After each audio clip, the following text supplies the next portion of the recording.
All right, let's dive into something pretty wild today. We're going to explore this incredible idea from the work of physicist Inianga Omiela. It's about a prison, but a prison so huge and so effective that almost nobody inside even realizes they're trapped. And this quote, man, it gets right to the heart of it. The whole system isn't really about locking you up, it's about changing your mind. It works by making you believe that the very walls holding you back are actually the walls that keep you safe, that give you your identity. So that's the big question, right? If there's a cage, why can't we see it? What's it even made of? And maybe the most important question of all, who built it? Well, let's find out. Okay, first things first, we have to get one thing straight. This isn't a prison made of steel bars or concrete. You can't take a picture of it, you can't point to it on a map. Nope, its real power comes from being completely and totally invisible. And this is the part that's so crucial. The prison isn't something outside of you.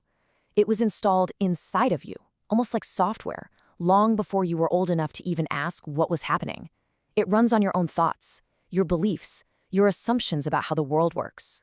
So if it's a prison, what's it built out of? According to Omilia, the architecture is actually pretty simple. It's ancient and it's devastatingly effective. It's a triangle. And here's the big reveal. The triangular prison. It's formed by three of the most powerful forces in all of human history. Now look, on their own, each of these can be an incredible source of strength and wisdom. But when they get co-opted, when they're weaponized to enforce control, that's when they lock together to form a cage that's almost impossible to escape. Think of it like this, right? Tradition tells you, hey, this is just how things have always been. Then religion comes in and says, and this is how God wants things to be.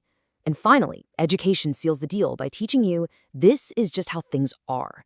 You see, each wall just reinforces the others, creating this perfect, self-contained loop. And don't think for a second this is some new idea. The blueprint for this prison is ancient.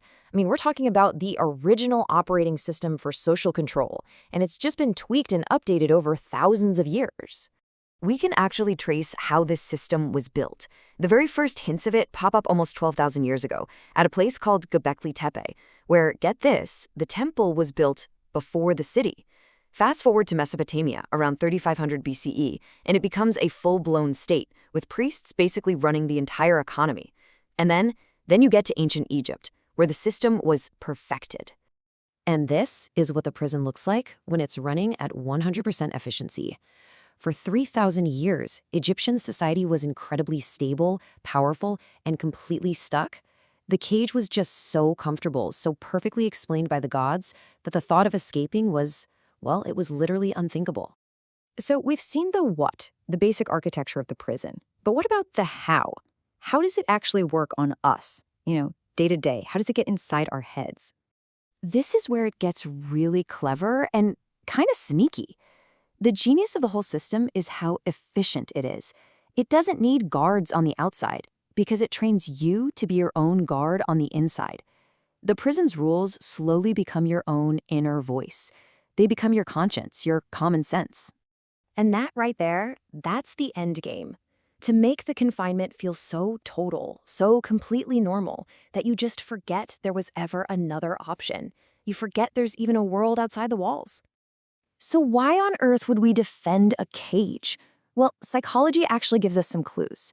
First, there's cognitive dissonance. We instinctively attack any information that threatens our deeply held beliefs. Then there's learned helplessness, where we start to believe our situation is just fate and there's nothing we can do. And finally, the big one, internalization. That's when we absorb the rules so deeply, we literally can't tell the difference between the prison and reality itself. Okay, I know, this all sounds pretty bleak, but here's where the whole argument takes this really powerful and hopeful turn. The way out isn't to tear down the walls, the way out is to understand them, because the tools for your escape are actually hidden inside the prison itself. This is the big paradox, the secret key, really. Tradition, religion, and education, they aren't inherently evil. Each one of them actually has two different sides, a prison version and a liberation version. The real trick is learning how to tell which one you're dealing with. Let's break it down. Tradition, when it's a prison, is like the ashes, just a bunch of dead rules that you have to obey without question. But tradition as a tool for liberation, that's the fire. the living wisdom, the memory, the strength you can pull from to deal with today's problems. And it's the exact same thing with religion. The prison version is the letter. It's the institution, the rigid dogma, the rules that are designed to control people. But the liberation version, that's the spirit.